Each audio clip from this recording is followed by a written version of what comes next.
Good morning, students. I am Munshi Rashidul Islam, Assistant Professor, Department of Mechanical Engineering, JIS College of Engineering. Now, today we have discussed about the same module that I discussed in last class. That is actually the gear drive, and today's discussing topic will be interference and design of different gears. So first of all, we have to know that what is interference. So how it can be recovered, how it can be removed interference, and the design of different gear, just like spark gear, bevel gear, helical gear, home gear, rack and pinion, etc. So first, what is interference? So suppose under certain circumstances, the involute profile of the mating teeth that is may be overlapped. That means this lead to undercutting the weakness of the base of the teeth profile, that is reducing their beam strength, and this type of beam strength can overcome or overlapping all the undercutting. This is actually not for the desirable source or desirable for the various regions. So to avoid this circumference or to avoid this interference to the consequent undercutting, the maximum addendum value or maximum addendum radius for each of the mating gear is equal to the or less than that of the root of base circle radius square plus center distance square into sine square phi, where phi is the pressure angle. That is actually the case of the interference cases. But now we can discuss here just like this. So interference that can be eliminated by using more the teeth of the pinion. However, if the tooth size, that is diametral pitch P, is to be maintained, then an increase of the teeth, that means an increase of diameter. So since P is equal to N by D, where N is equal to total number of teeth and D is equal to diameter of the pitch circle. So interference can also be eliminated by using a large number of pressure angle, and this result in a smaller base circle. So more of the tooth profile is involute type, and this is the primary reason for larger pressure angle. And note that the disadvantage of a larger pressure angle is an increased portions and increased portions in radial force for the same amount of transmitted force. Now forming of gear teeth. So lot of regions, lot of process can be followed by the forming of the gear teeth. So just like common ways of the forming gear teeth: number 1, sand casting, shell molding, investing casting, permanent mold casting, die casting, centrifugal casting, powder metallurgy, extrusion process, and injection molding. That means the thermoplastics and the cold forming. So these are the different forming process of gear teeth. Cutting of gear teeth. So mainly 3 types of process can be followed to cut the gear teeth. So number 1, milling. By the using of milling machine, we can cut a gear teeth. By shaping machine, and last one is the by hobbing process. So in these 3 process and 3 machines can be used for cutting the gear teeth. Shaping with a rack.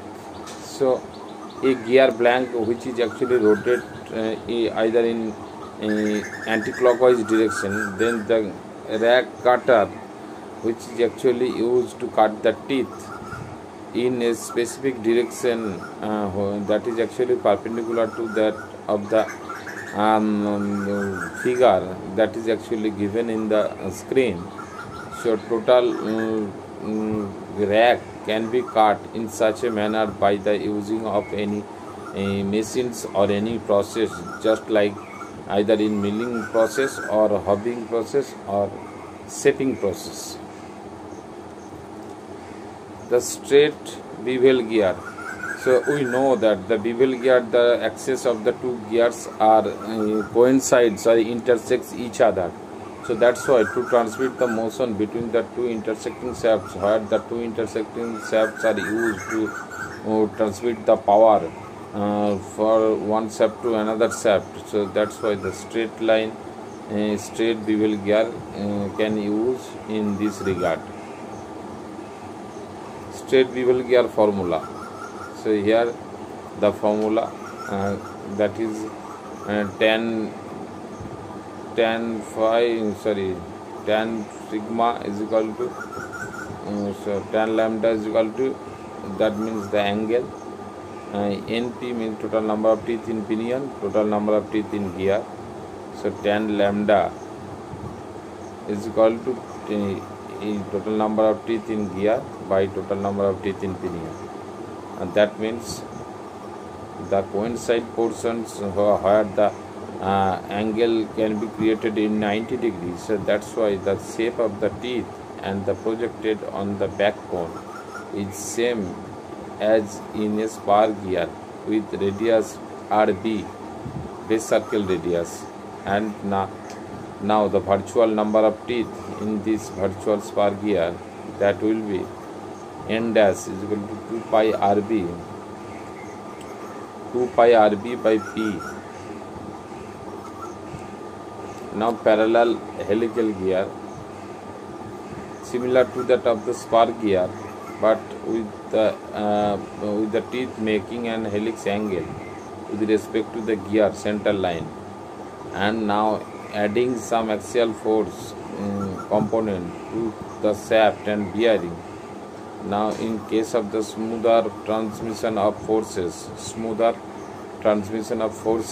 between the mating teeth due to gradual engagement and the disengaged position, we can use the parallel helical shaft gear.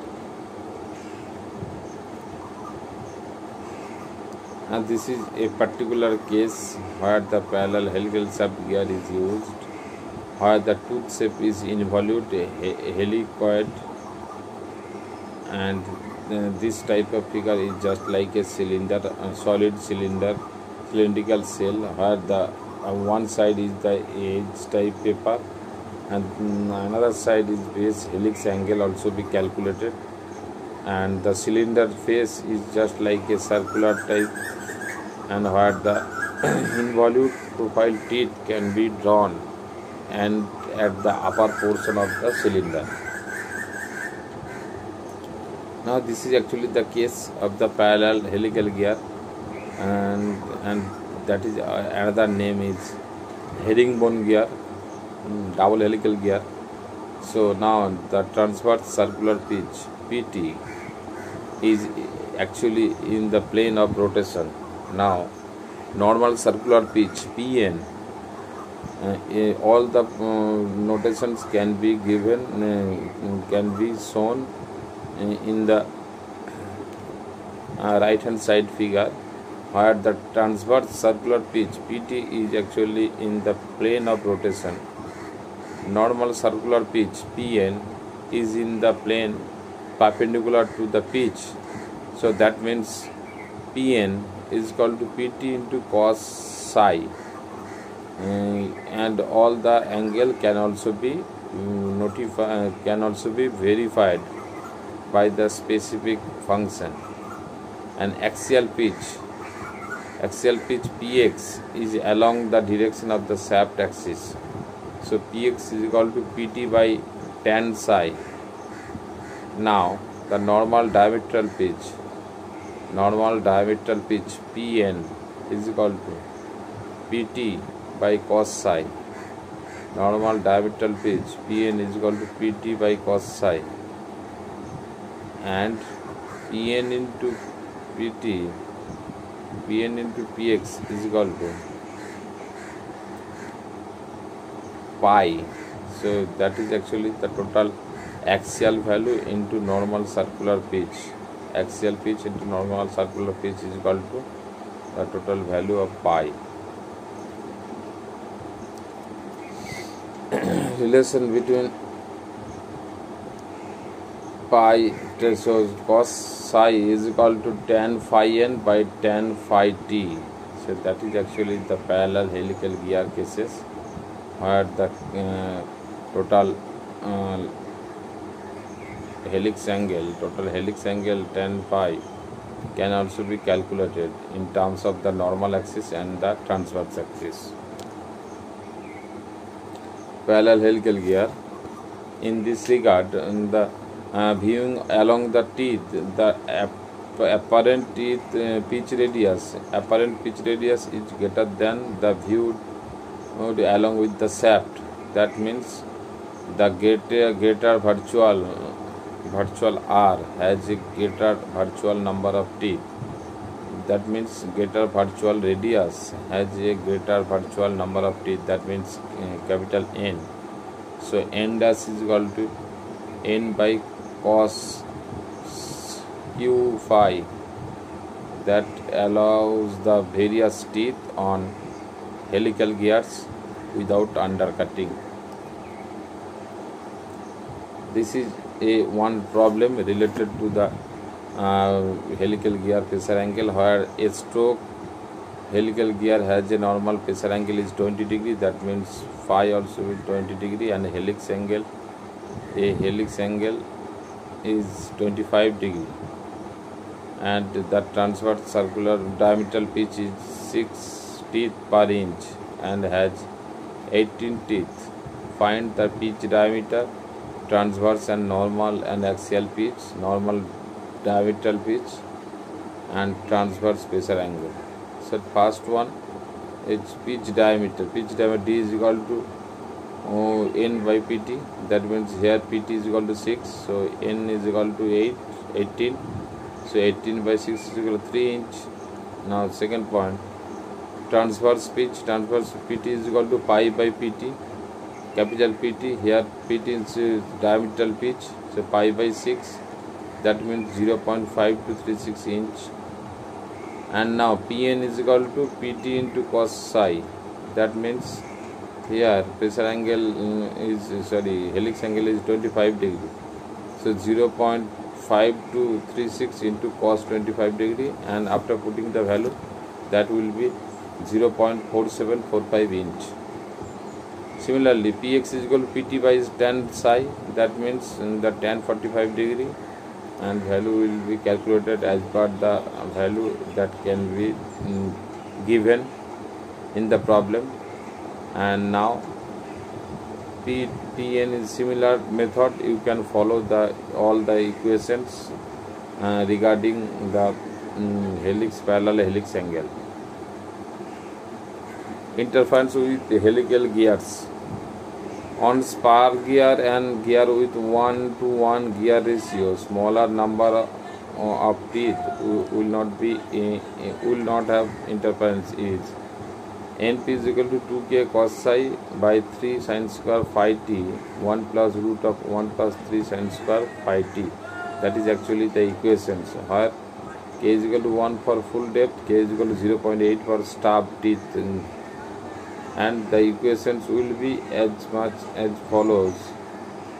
On spar meshes with a larger gear with a gear ratio, so mg is equal to ng by np, that is equal to module, and the equation will be given in the 13.22 screen, 13.22 on the screen.